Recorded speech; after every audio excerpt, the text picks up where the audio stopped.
జై శ్రీరామ్ అందరికీ నమస్కారం వెల్కమ్ టు న్యూస్ అఖండ నేను మీ కస్తూరి శ్రీధర్ మిత్రులారా కాశ్మీరీ జిహాదీగాళ్లను మన హిందువులు అంటే వాయించి పారేస్తారంటే ఇదేందిరా స్వామి ఏమైనా పిచ్చా మెంట్లా ఏమైనా తలకాయ పని చేస్తుందా లేదా లేకపోతే మొన్న జరిగిందని ఏమైనా బాధపడిపోయి ఏమన్నా నరాలు ఏమైనా కట్టి అయిపోయినాయని చెప్పి అనుకుంటారా ఎట్టా ఏంలే చూడండి న్యూస్ సూపర్గా నచ్చుతుంది మీకు ఓకేనా కాశ్మీర్లోని అనంతనాగ్ జిల్లాలోని పహల్గాం ప్రాంతంలో ఈ పాకిస్తాన్ తీవ్రవాదులు అదేవిధంగా ఈ కాశ్మీరీ తీవ్రవాదులు కలిసి మన హిందూ టూరిస్టుల పైన పాశవికంగా కాల్పులు జరిపిన సంగతి మీ అందరికి కూడా తెలిసిందే. ఆ టూరిస్టులను ముస్లింలా కాదా అని చెప్పి వాళ్ళ ఐడెంటిటీ కార్డులు చెక్ చేయడంతో పాటు వాళ్ళ ప్యాంట్ లిపి మరి చెక్ చేసిన తర్వాతనే వాళ్ళను ఈ ఇస్లామిక్ తీవ్రవాదులు కాల్చి చంపినారు.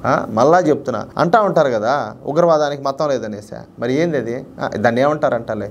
ఇందాక ఒక వీడియో చూసాను నేను. సూరత్ చెందిన ఒక అబ్బాయి వాళ్ళ నాన్నతోనూ కుటుంబంతో కలిసి ఈ పహల్గాం అయితే పోయినారు. అక్కడ వాళ్ళ నాన్న ఇదే విధంగా హిందూ అని చెప్పి డిసైడ్ చేసి చంపేశారు. మీరు ముస్లింలా కాదని చెప్పేసి అడిగి చంపారని చెప్పేసి ఆ అబ్బాయి స్టేట్మెంట్ ఇస్తాను.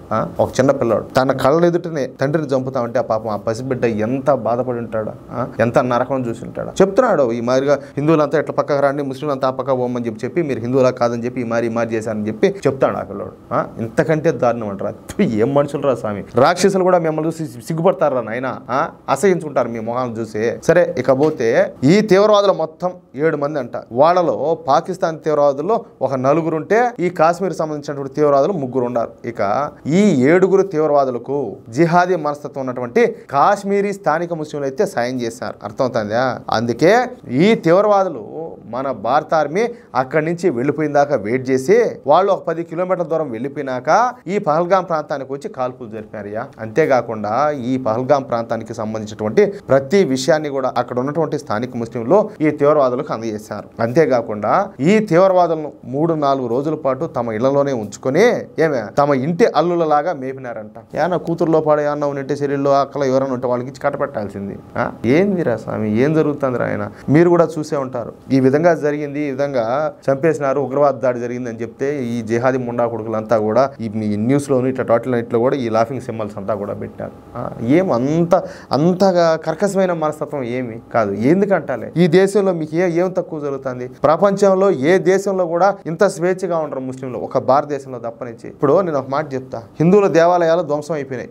దేవి దేవతల విగ్రహమూర్తులని ధ్వంసం చేశారు. నువ్వు హిందువా కాదని చెప్పేసి చంపుతారు. హిందువులు అంటేనే కొడతారు, తిడతారు, ఇళ్లను కాల్చుతారు, వాళ్ళ షాపులు లూటీ చేస్తారు, వాళ్ళ వాహనాలు తగలబెడతారు, ఇంత దారుణాలు చేస్తారు. ఎక్కడైనా కూడా ఇప్పుడు పాకిస్తాన్లోనే ఇదిగో ఆ మసీదులో బాంబు వెళ్ళిందంట, ఈ మసీదులో అది జరిగిందంట అని చెప్పేసి ఇన్ని మాట్లాడతారు కదా. ఇక్కడ భారతదేశంలో ఎక్కడైనా కూడా ఈ ముస్లింకి సంబంధించి అలాంటి ఇన్సిడెంట్ ఎక్కడైనా జరిగిందా? పర్టికులర్ గా టార్గెట్ చేసే లేదు. అంత స్వేచ్ఛగా బ్రతికేటప్పుడు మరి ఎట్లా ఉండాలి అందరితోనూ? ఇక్కడ నేను ముస్లింలందరూ చెడ్డోళ్ళు అని చెప్పి నేను అనడంలే. ఎందుకంటే ఇదే ఇండియన్ ఆర్మీలో కూడా పనిచేసే ముస్లింలు ఉన్నారు, దేశం కోసం ప్రాణాలు ఇస్తారు, అటువంటి ముస్లింలు ఉన్నారు. మరి ఈ దారుణం ఏందిరా స్వామి, ఏమి కర్మరా నాయన ఈ దేశానికి? ఎందుకు ఏమో పాపం ఆ భూమాత ఎంత బాధపడుతుందో భరతమాత, ఏందిరా నాయన ఇట్లాంటి దరిద్రపు కూడా సంతానం అంతా నాకు కలిగినారే, వీళ్ళందరినీ కూడా నా గుండెల మీద పెట్టుకొని ముయ్యాల్సి వస్తుందని చెప్పేసి ఆమె కుమిలిపోతా ఉంటది ఈ దరిద్రపు ఉండా కొడకలందరినీ చూసి. సరే ఇక విషయానికి వస్తే, అంటే ఈ తీవ్రవాదులు ఎంత ప్రమాదమో అక్కడ వాళ్ళకు సహకరించినటువంటి ఈ స్థానిక ముస్లింలు కూడా అంతే ప్రమాదకరమైన వాళ్ళు. అందుకే భారత ఆర్మీ 1500 మంది ఈ స్థానిక ముస్లిం అనుమానితులను అరెస్ట్ చేసి ఇన్వెస్టిగేషన్ అయితే చేస్తున్నారు. ఇక ఈ కాశ్మీరీ రాడికల్ భావజాలం అటువంటి విద్యార్థులు పంజాబ్ లో కొంతమంది చదువుకుంటా ఉన్నారంట. పంజాబ్ లోని గియాన్ సాగర్ మెడికల్ కాలేజీలో నర్సింగ్ కోర్స్ చేస్తా ఉన్నారు. వీళ్ళు 4 దాకా ఉన్నారంట. అయితే మొన్న ఈ పహల్గాంలో ఈ హిందూ టూరిస్టుల పైన మన హిందూ టూరిస్టుల పైన ఈ తీవ్రవాదులు కాల్పులు జరపడంతో 26 మంది హిందువులు మరణించారు కదా. ఆ తర్వాత పంజాబ్ మెడికల్ కాలేజీలో చదువుకుంటున్నటువంటి ఈ 4 జిహాదీ విద్యార్థులు ఆనందంతో ఒక పార్టీ చేసుకున్నారంట. ఏది? హిందువులు చంపినారు, ఇట్లా ఉగ్రవాద దాడి జరిగిందని చెప్పేసి. ఈ 26 మంది హిందువులు మరణించడంతో రాక్షసానందం పొందినటువంటి ఈ 4 కాశ్మీరీ జిహాదీ విద్యార్థులు ఆనందంగా పండగ చేసుకున్నారంట. ఇక పార్టీ చేసుకున్న తర్వాత ఈ జిహాదీలో వాళ్ళ ఫ్లాట్లకి అయితే వాళ్ళు వెళ్ళిపోయినారనమాట. ఇక ఈ విషయం అక్కడ ఉన్నటువంటి ఈ హిందూ విద్యార్థులకు అందరూ కూడా తెలిసిపోయింది. అంతే, ఇక హిందూ విద్యార్థులు పెద్ద సంఖ్యలో ఈ 4 కాశ్మీరీ జిహాదీలు ఉన్నటువంటి ఆ ఫ్లాట్కి అయితే చేరుకున్నారు. ఇక బయటకు వచ్చినటువంటి ఈ 4 విద్యార్థులను మన హిందూ విద్యార్థులు ఎరగదీసేశారంట. ఎరగదీసేసేది కాదు, అంతమంది కలిసి కొట్టి కేసు కూడా ఏం కాదు, ఏస్పార్ దబ్బాల్సింది, ఒక పని అయిపోయింది. కర్రలతో ఈ 4 కాశ్మీరీ జిహాదీలను ఉతికి పారేశారంట. దెబ్బతో ఈ కాశ్మీరీ జిహాదీలు అక్కడి నుంచి పారిపోయినారు. ఇకపోతే ఉత్తరప్రదేశ్ రాష్ట్రంలో కూడా అక్కడ ఉండి చదువుకుంటున్నటువంటి ఈ కాశ్మీరీ జిహాదీ విద్యార్థులు విద్యార్థులను తక్షణమే తమ ప్రాంతం వదిలిపోవాల్సిందిగా మన హిందువులు ఆదేశాలు జారీ చేశారు. దెబ్బతో అక్కడి నుంచి కూడా ఈ కాశ్మీరీ జిహాదీ విద్యార్థులంతా కూడా పరారైపోయినారు. డేంజరు పాము అది యాడున్నా ఒకటే, అది పుట్టలో ఉన్నా ఒకటే, అది చెట్లో ఉన్నా ఒకటే, అది తుప్పల్లో ఉన్నా ఒకటే, యాడున్నా ఒకటే. ఇకపోతే ఉత్తరాఖండ్ విషయానికి వస్తే ఉత్తరాఖండ్ లో కూడా అనేక మంది కాశ్మీరీ జిహాదీ విద్యార్థులు చదువులు అయితే వెలగబెడతారు. వీళ్ళు ఎంత చదివినా చివరికి చేసేది మాత్రం తీవ్రవాదమే, లేకపోతే ఆ తీవ్రవాదాలకు సపోర్ట్ చేయడం. ఈ రెండులో అయితే ఏదో ఒకటి ఖచ్చితంగా చేస్తారు.